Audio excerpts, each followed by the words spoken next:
Hello everyone, कैसे हैं आप सब। एक बार पुनः शिव कोचिंग क्लासेस पर स्वागत है। उम्मीद करता हूं आप सब अच्छे होंगे, मस्त होंगे, बेहतर होंगे और आप सभी की पढ़ाई भी बेहतर चल रही होगी। तो बच्चों, आप लोगों को पता है कि जैसे आपका चैप्टर सॉल्यूशन चल रहा है बिलियन, न्यू एनसीईआरटी के अकॉर्डिंग चैप्टर नंबर फर्स्ट ही है, जिसमें हम लगातार क्रम से आपको लेक्चर दे रहे हैं। और यदि आप लोग एक एक करके पूरा आगे बढ़ रहे हैं, इन लेक्चर नंबर 1, 2, 3, 4, 5 ऐसे करके आप एक एक लेक्चर देख रहे हैं बच्चों, तभी आपको सारी चीजें क्लियर हो जाएगी। इसके पहले मैंने हेनरी का नियम बहुत बारीकी समझाया था, वो भी आपके विलेयता से ही संबंधित है। देखो, चैप्टर का नाम ही बिलियन है और बिलियन पर हम विलायक की बात करते हैं, विलेय की बात करते हैं, द्रव की बात करते हैं, गैस की बात करते हैं, ठोस की बात करते हैं। कि बिलियन बनता है तो द्रव में या तो आप ठोस मिला दें या तो गैस मिला दें, ठोस में आप द्रव मिला दें, गैस में आप द्रव मिला दें। मतलब हमने आपको 9 प्रकार से विलयन बता दिया था कि ठोस में ठोस द्रव गैस मिला दो, गैस में ठोस द्रव गैस मिला दो, या द्रव में ठोस द्रव गैस मिला दो। मतलब 3 3 3 यानी 9 प्रकार से विलयन बन जाते हैं। उन्हीं तथ्यों को समझने के लिए विलेयता के बारे में बात करते हैं कि जैसे मान लीजिए किसी द्रव में हम ठोस पदार्थ मिला रहे हैं या गैस मिला रहे हैं, किसी द्रव में ठोस पदार्थ मिला रहे हैं या गैस मिला रहे हैं, तो इसको प्रभावित करने वाले कारक कौन कौन से हैं, यानी किन स्थितियों पर कोई भी ठोस किसी द्रव में आसानी से विलय हो जाता है और किस परिस्थिति पर नहीं होता है। ताप का इस पर क्या निर्भर करता है ना, अशुद्धियों पर इसका क्या प्रभाव पड़ता है। तो हम इसकी विलेयता को हम 2 भागों में बांट कर रखें बच्चों, एक तो गैस का द्रव में विलेयता और ठोस का द्रव में विलेयता। क्वेश्चन कैसे पूछा जाता है, गैस का द्रव में विलेयता को प्रभावित करने वाले कारक, या ऐसा लिख सकते हो कि गैस के द्रव में विलेयता को प्रभावित करने वाले कारक कौन कौन से हैं। मतलब गैस को जब हम द्रव में मिलाते हैं तो इसको प्रभावित करने वाले कारक कौन कौन से हैं। क्योंकि सभी बच्चे के मन में रहता ना कि सर क्वेश्चन कैसे आएगा, पढ़ तो हम रहे हैं लेकिन क्वेश्चन कैसे आएगा। तो यहां से एक क्वेश्चन बहुत ही महत्वपूर्ण है। यह क्वेश्चन आ जाएगा कि ताप बढ़ाने पर किसी ठोस की द्रव में विलेयता क्या होगी। बच्चों, 1 नंबर में क्वेश्चन पूछ देगा, अपशिष्ट पदार्थ मिला देने पर गैस की द्रव में विलेयता क्या होगी। ये सारे क्वेश्चन बनते हैं यहां से। ठीक है, चलिए शुरू करते हैं। सबसे पहले हम बात करेंगे गैस का द्रव में विलेयता बच्चों, यानी जब हम किसी गैस को द्रव में मिला रहे होते हैं तो वहां पे गैस का द्रव में विलेयता कहलाता है। एक हम यहाँ पे छोटा सा पात्र ले लेते हैं और इसी को आगे आप लोग हेनरी के नियम में भी पढ़ते हैं। हेनरी का नियम भी यही है बच्चों कि गैस को हम द्रव में मिलाते हैं तो गैस का दाब कितना है उस पर डिपेंड करता है गैस का द्रव में विलेयता। ठीक है, तो ये मैं यहाँ पे आपको द्रव बना देता हूं बच्चों, ये द्रव है।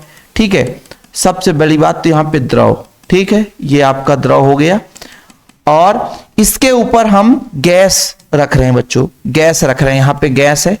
ठीक है, ये गैस है। अब यहां पर देखो, ये गैस है। अब इसको हम इस पे मिलाना चाहते हैं, मतलब ये जो गैस है बच्चों उसको अपन क्या करना चाहते हैं कि द्रव में मिलाना चाहते हैं। यहां पे द्रव भरा हुआ है। तो सबसे पहले मैं बात करता हूं कि जैसे आप किसी के साथ दोस्ती करते हैं तो दोस्ती करते समय आप ये देखेंगे कि वो हमारे लायक है कि नहीं है। बात को समझिएगा, हमारे लायक है कि नहीं है, मतलब हमसे उसका जो गुण है कुछ तालमेल खा रहा है कि नहीं खा रहा है। ऐसे ही बच्चों, ये जो द्रव है इसमें हम गैस को मिला रहे हैं तो गैस को हम क्या बोलेंगे, गैस को हम बोलेंगे विलेय। क्या बोलेंगे बच्चों, विलेय, क्योंकि जिसको हम मिलाते हैं वो विलेय कहलाता है और जिस पर हम मिलाते हैं वो आपका विलायक कहलाता है। क्या कहलाता है प्यारे बच्चों, विलायक कहलाता है। ठीक है, तो हम किसको मिला रहे हैं प्यारे बच्चों, गैस को मिला रहे हैं। किसको मिला रहे हैं, गैस को। तो गैस क्या हो गया, विलेय। और किस में मिला रहे हैं, विलायक में। तो ये विलायक आपका हो गया द्रव। तो पहला जो कारक होगा कि जब गैस विलायक के पास जाता है, द्रव के पास जाता है, तो ये देखेगा कि इसकी प्रकृति कैसी होती है ना। प्रकृति यदि अच्छी है तो ठीक है, नहीं तो बोले कि भैया तुमसे मैं दोस्ती संबंध नहीं रखना चाहूंगा। तो पहला नंबर जो इसको प्रभावित करने वाले कारक है बच्चों, वो विलायक की प्रकृति पर डिपेंड करेगा। विलायक की प्रकृति कैसी है, विलायक की प्रकृति कैसी है। ठीक है, ये लो, है ना, विलायक की प्रकृति। यदि मान लीजिए ध्रुवीय है तो ध्रुवीय विलायकों में आपको पता है कि समान पदार्थ समान में मिलता है। ठीक है, यदि समान पदार्थ है तो समान में मिलेगा। हमारे जैसे पढ़ने लिखने वाला कोई साथी होगा तो हमारी दोस्ती आसानी से हो जाएगी। और कोई दोस्त केवल दिन भर घूमता रहता है, पढ़ता लिखता नहीं है, तो फिर दोस्ती हमारी कहां से होगी। तो ये विलायक की प्रकृति पर निर्भर करेगा।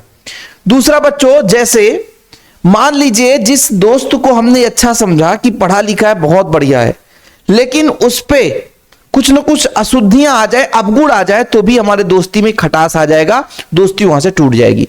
यानी विलायक में यदि कोई चीज अशुद्ध मिली हुई है, बात को समझिएगा, विलायक में यदि अशुद्धि मिला है बच्चों, दूसरे नंबर में आप लोग नोट करेंगे कि इस विलायक में अशुद्ध मिला हुआ है, अशुद्धि यानी अशुद्ध पदार्थ है, तब भी बच्चों अशुद्धियों पर, है ना, यानी अशुद्धियां हैं, तब यदि हम जानते हैं बच्चों कि यदि मान लीजिए कोई दोस्त अच्छा पढ़ने लिखने वाला खूब सारा है, हमारे साथ उसकी दोस्ती है, लेकिन वो बीच में कुछ ऐसे अपशिष्ट पदार्थ के सेवन करने लग गया या ऐसे लोगों का संगत कर लिया जो हमें उचित नहीं लगता है, तो फिर उसको हम क्या कर देते हैं, छोड़ देते हैं।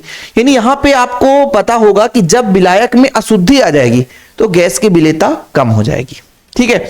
और ये तो विलायक की प्रकृति पर, तो प्रकृति पर जैसे मान लीजिए कोई ज्यादा मात्रा में बच्चों, यहां पर आप देखना, यदि मान लीजिए कोई पदार्थ शीघ्र द्रवित होने वाली, अथवा देखो भाई जैसे जल है, वो क्रिया करने वाली गैस जैसे विलेयता बहुत अधिक होती है, बात को समझिएगा, शीघ्र द्रवित होने वाली पदार्थ, है ना, जैसे जल हो गया बच्चों, यदि वो मान लीजिए सॉलिड भी है ना, तो वो आसानी से जैसे ठोस के रूप में, मतलब बर्फ के रूप में आसानी से द्रवित हो जाता है। तो ऐसे पदार्थ जो आसानी से द्रवित हो जाता है ना, जिसके साथ आसानी से क्रिया हो जाता है बच्चों, वो आसानी से क्या हो जाता है, मिल जाता है। लेकिन विलायक से क्रिया ना करने वाले, जो आसानी से क्रिया नहीं करेंगे, वो कठिनाई से द्रवित होने वाले गैस, ये कम विलेय होंगी। हम बात करेंगे, ये तो आपका बच्चों पहला था, दूसरा आपका अशुद्धि था।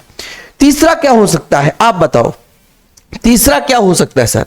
अब जैसे मान लीजिए आप कहीं चल रहे हैं, बढ़िया चल रहे हैं, और स्लीपर पहने हुए, तो आसानी से चलते हैं, लेकिन गर्मी के सीजन में बच्चों आपके पास स्लीपर ना हो और बढ़िया रेत पे चलाया जाए, तो आप तेजी से दौड़ोगे। यानी यदि हम ताप दे दें, विलायक को क्या कर दें, ताप दे दें बच्चों, ताप दे दें, है ना, यदि ताप दे दें, तो ताप से क्या होता है, अणुओं के बीच जो गति है, जो टक्कर की संख्या, वो बढ़ जाती है। तो ताप भी मतलब एक प्रकार से बच्चों प्रभावित करता है गैस के द्रव में विलेयता। और जो आखिरी चौथा है बच्चों, वो है आपका दाब। दाब से ही संबंधित हेनरी का नियम आप लोग पढ़ते हो। किसका नियम बच्चों? हेनरी का नियम। हेनरी ने बताया था कि भाई साहब, किसी गैस की द्रव में जो विलेयता है ना, उसके दाब के समानुपाती होगा। गैस का जितना दाब होगा, गैस की मात्रा, मोलंस, उतना ही ज्यादा उस द्रव में विलेय होंगे। मैंने हेनरी का नियम इसलिए अलग से बता दिया। तो यह प्रभावित करने वाला कारक है बच्चों, आपके बच्चों गैस की किसी द्रव में विलेयता को, है ना। अब इसके बाद आपका आ जाता है ठोस का द्रव में विलेयता। ये पहले नंबर में था, तो आप लोग इसे थोड़ा समझिएगा भाई, ये पहले नंबर का सिस्टम हो गया। और इतना आपको क्लियर हो गया तो मान लीजिए यदि क्वेश्चन आएगा कि गैस के द्रव में विलेयता को प्रभावित करने वाले कारक कौन कौन से हैं, तो ये 4 कारक है बच्चों, नोट डाउन कर लिए होंगे आप लोग।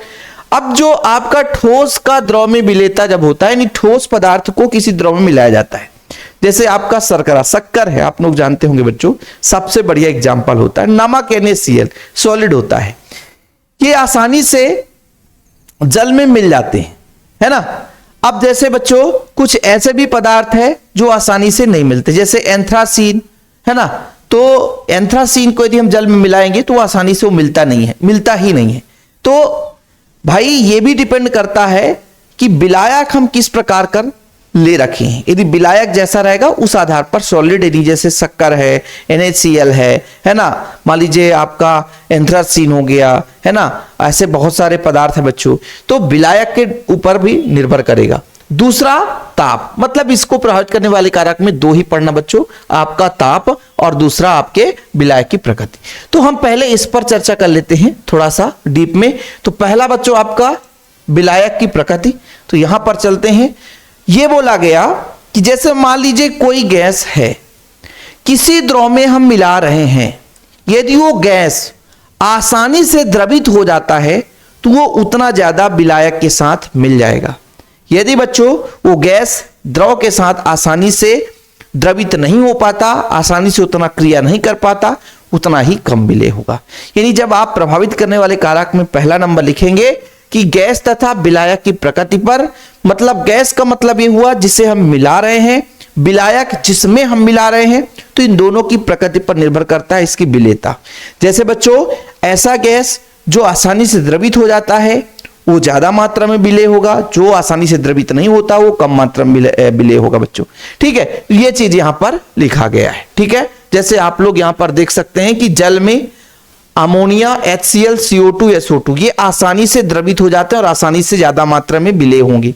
लेकिन बच्चों इसके अपोजिट में जैसे N2 और O2 है, नाइट्रोजन और ऑक्सीजन जो गैस है, ये कम द्रवित होता है, कम क्रियाशील होता है और कम विलेय होता है। ठीक है, ये आप लोग नोट डाउन कर लेना। दूसरा नंबर हमने बताया ताप का प्रभाव। ताप का प्रभाव, ताप के सभी गैसों की विलेयता को, मतलब ताप के प्रभाव से बच्चों सभी गैसों की विलेयता कम हो जाती है।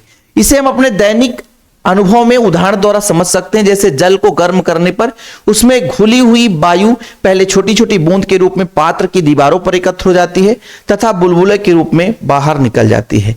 यानी किसी भी द्रव का ताप बढ़ा दें और फिर हम सोचे कि उसमें गैस को मिलाएं तो उसकी विलेयता कम हो जाती है।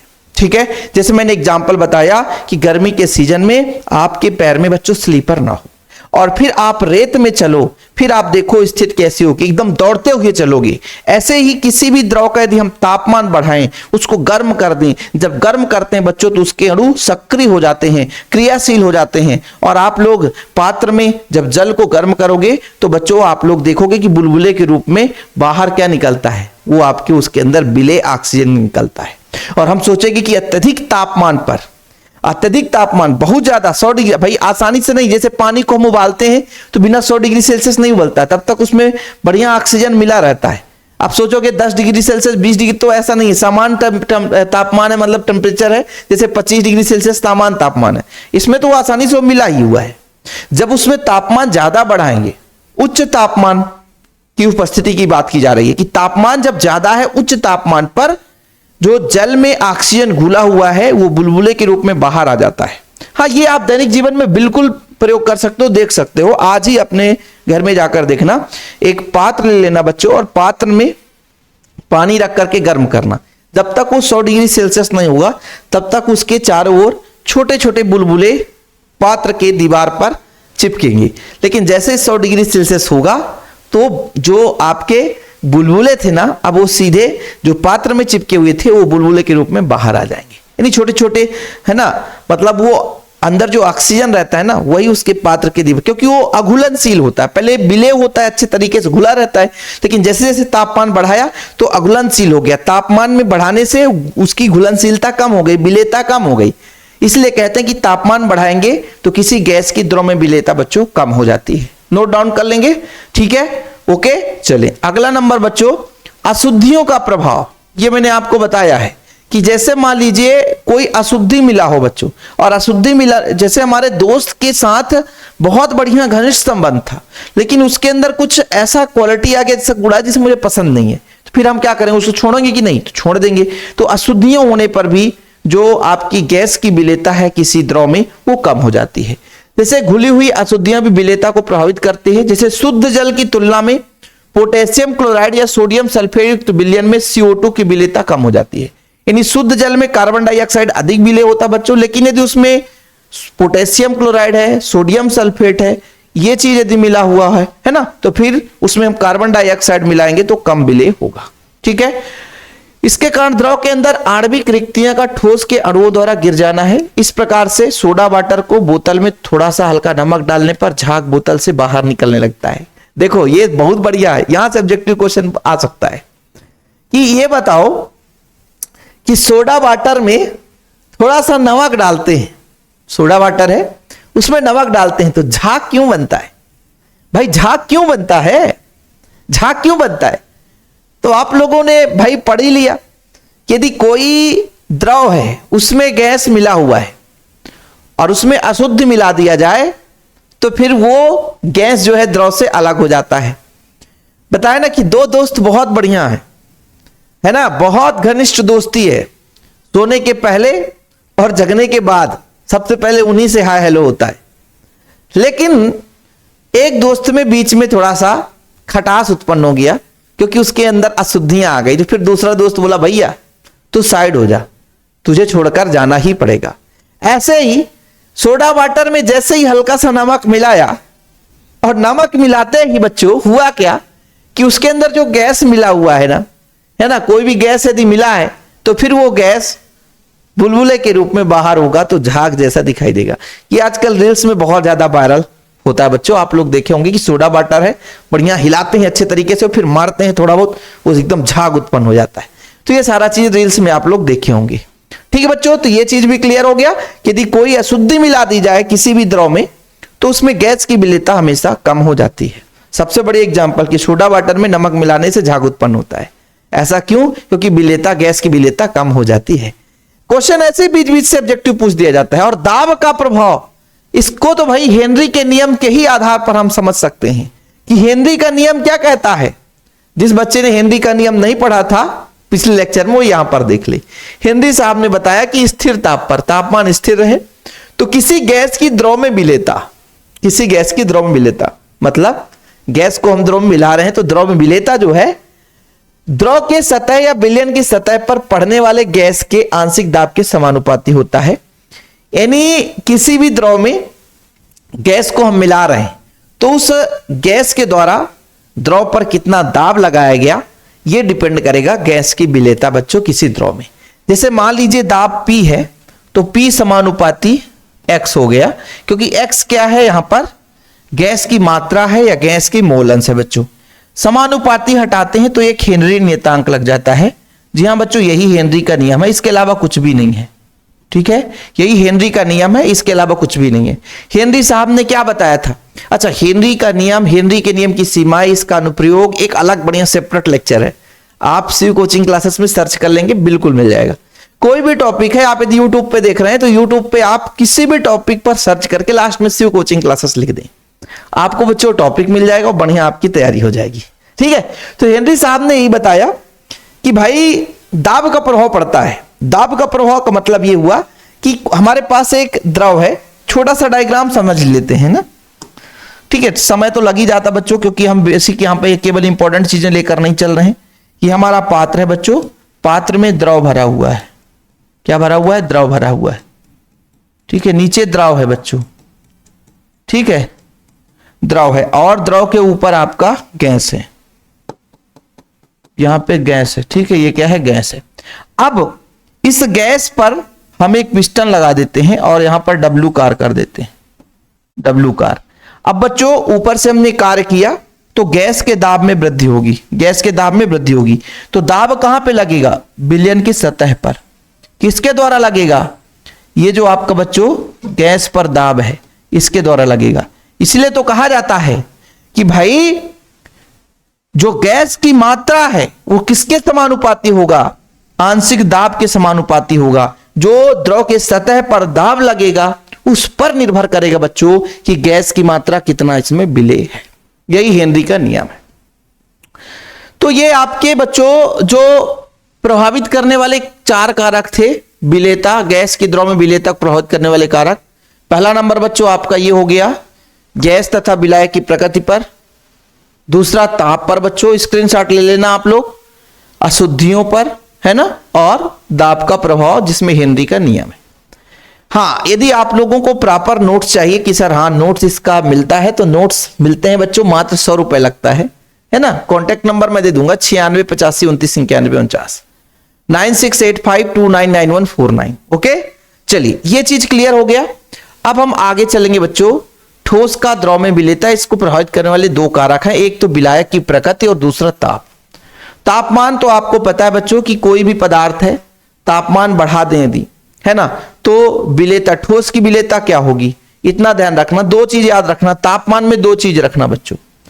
यदि वह ऊष्माशोषी अभिक्रिया है, ऊष्माशोषी,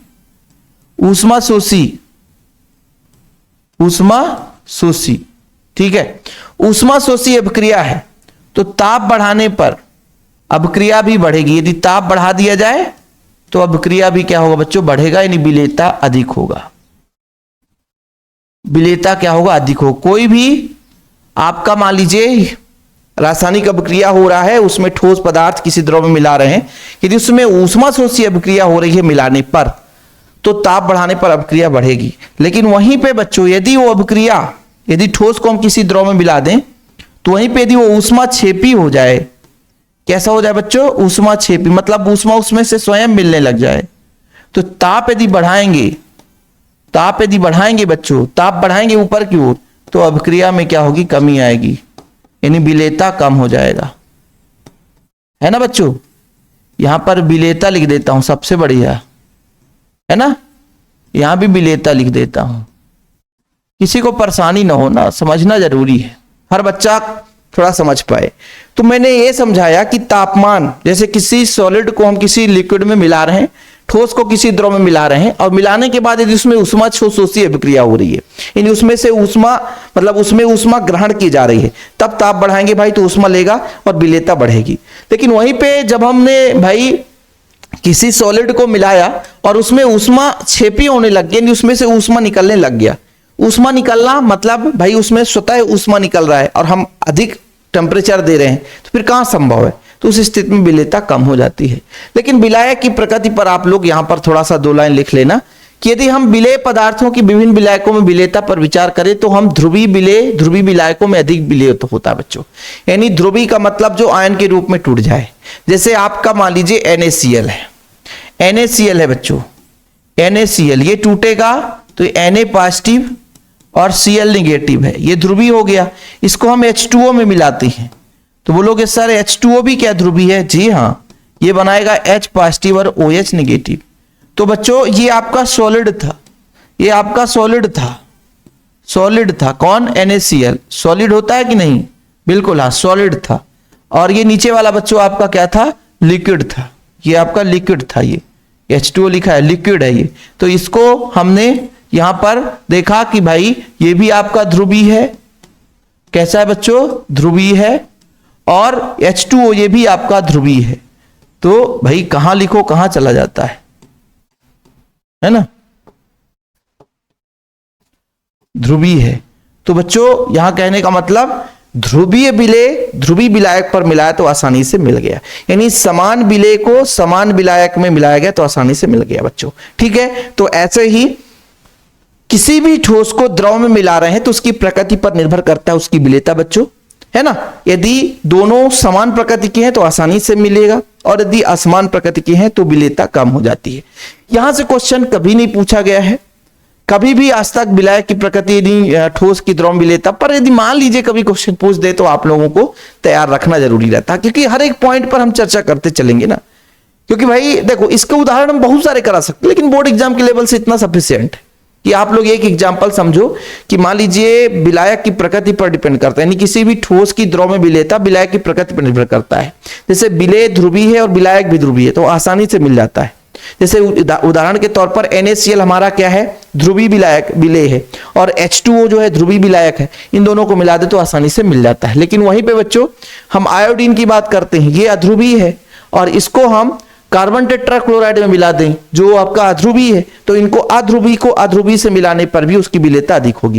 यानी समान प्रकृति के हैं, विलेय और विलायक की प्रकृति समान है तो आसानी से विलेयता उसकी ज्यादा होगी, आसानी से वो विलेय होगा।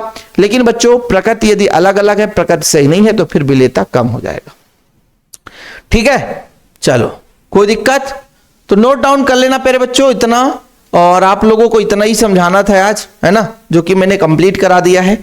इसमें से सबसे महत्वपूर्ण जो था वो हेनरी का नियम, भाई इसे जो बच्चा नोट नहीं किया तो अभी कर ले, पक्का 2 नंबर में क्वेश्चन पूछा जाएगा। और नोट्स आप लोगों को लेना जरूरी है, क्योंकि प्रॉपर तैयारी के लिए प्रॉपर नोट्स होना चाहिए आपके पास। आप कितना भी बढ़िया पढ़ाई करो, कितना भी कुछ कर लो, लेकिन प्रॉपर नोट्स तैयार आप नहीं कर रहे हैं तो भाई आपके अच्छे रिजल्ट नहीं आए, क्योंकि लास्ट में 1 महीने 2 महीने जो रिवीजन करते हैं अपने क्विक रिवीजन होता है नोट्स से। तो ये वीडियो और हमारा जो नोट्स दोनों हेल्पफुल होगा आपके लिए बोर्ड एग्जाम के लिए। ओके बच्चों, वीडियो पसंद आए तो लाइक करके शेयर करना, अपने दोस्तों तक शेयर जरूर कर दिए, है ना। और भाई थम्सअप करने में कुछ नहीं जाता है, फ्री फोकट का थम्सअप होता है, तो आप लोग थम्सअप करें। आप लोगों का प्यार भरा जब कमेंट आता है तो हमें भी लगता है चलो यार कि यदि 100 बच्चा भी देख रहा है, 100 में से 10 पढ़ने वाला भी है तो हमें खुशी होती है, क्योंकि हाँ पढ़ने वाला बच्चा हो तो थम्स अप जरूर करता है, प्यार भरा कमेंट्स भेजता है। आपके कमेंट से हमें क्या मिलता है? मोटिवेशन मिलता है कि हम और ऐसे मेहनत करें। बच्चों इसके पीछे बहुत मेहनत होती है, तब जाकर के आप लोगों तक वीडियो पहुंच पाता है। लेकिन उम्मीद करता हूं कि आप लोग फुल सपोर्ट करेंगे और करते रहेंगे। अभी तक जितने बच्चे हमेशा जुड़े हैं, हर साल बढ़िया साल भर सपोर्ट किए हैं, और इस साल देखते हैं आप लोगों का प्यार सपोर्ट कितना रहता है। जय हिंद, वंदे मातरम।